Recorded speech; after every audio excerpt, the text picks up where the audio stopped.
প্রিয় বন্ধুরা, আমরা আছি যে মগধরা যে কোরাইলের খাল, যে বিষয়টা নিয়ে আসলে আপনারা অনেকেই জানেন ফেসবুকের কল্যাণে, যেখানে হচ্ছে রিফাত নামের একজন অলরেডি লাইফ সাপোর্ট আছে। আপনার গত 19শে মে আপনার হচ্ছে সোমবার যেদিন সন্ধ্যা 7টায় কিন্তু এই যে আমরা যে খালটার কথা বলছি এটা হচ্ছে কোরাইলের খাল, মগধরা 9 নং ওয়ার্ড।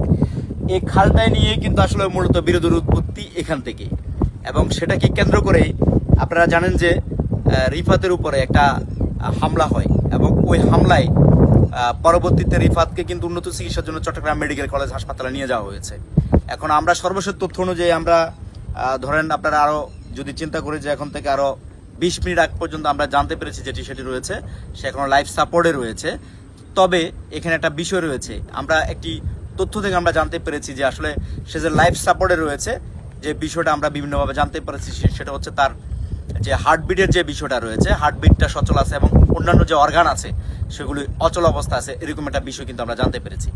তারপরও ডাক্তার যেহেতু তাকে অফিসিয়ালি এখনো পর্যন্ত তাকে মৃত ঘোষণা করে নাই, তাহলে সেক্ষেত্রে এখনো পর্যন্ত আসলে তাকে মৃত বা এটা আমরা এখন পর্যন্ত বলতে পারবো যেটি আসলে এখন সত্যতা নেই। তো যাই হোক, এই যে খাল, এই যে জাল, এই খালা জাল নিয়ে কিন্তু আসলে মূল দ্বন্দ্ব সেটি কিন্তু শুরু হয়েছিল সেদিন।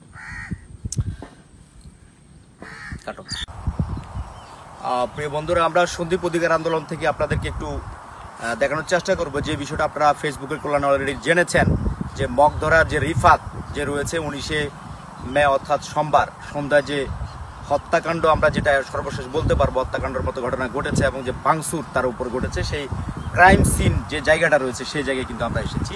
আমরা যদি আপনাদেরকে দেখাই যে যেটা জানতে পেরেছি আমরা, রিফাত এবং তার উপরে যে হামলা হয়েছে সেই হামলার কিন্তু তার মোটর বাইক এবং মোটর বাইকের যে অংশগুলি কিন্তু এখানে বিক্ষিপ্তভাবে পড়ে আছে। এবং আমরা আপনাদেরকে একটু যদি দেখাই, ঠিক এই জায়গায় কিন্তু এক জোড়া স্যান্ডেলও পড়ে আছে। তো যেটি আমরা জানতে পেরেছি, এই স্যান্ডেল এবং এই মোটর বাইক যেটি বক্তব্যে হামলার শিকার রিফাত তারই বলে আমরা জানতে পেরেছি। তো আমরা এই বিষয়টা আপনাদেরকে একটু দেখালাম। তারপর আমরা সর্বশেষ যে কথাটা বলবো, যে এখনো পর্যন্ত আমরা যেটি জানতে পেরেছি সে চট্টগ্রাম মেডিকেলে লাইফ সাপোর্টে আছে।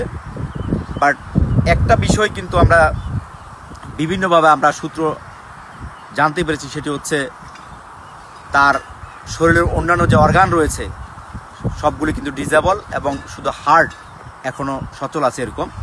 যদিও এখনও বিক্ষিপ্তভাবে কিন্তু ফেসবুকে অলরেডি ছড়াছড়ি হয়ে গেছে যে রিফাত মৃত। তো এখনও ডাক্তারিভাবে আমরা যেহেতু কোনো বিষয়ে আমরা সঠিক হতে পারিনি, নিশ্চিত হতে পারিনি, সেজন্য আমরা তাকে এখনো পর্যন্ত আমরা তাকে সেভাবে বলতে পারছি না।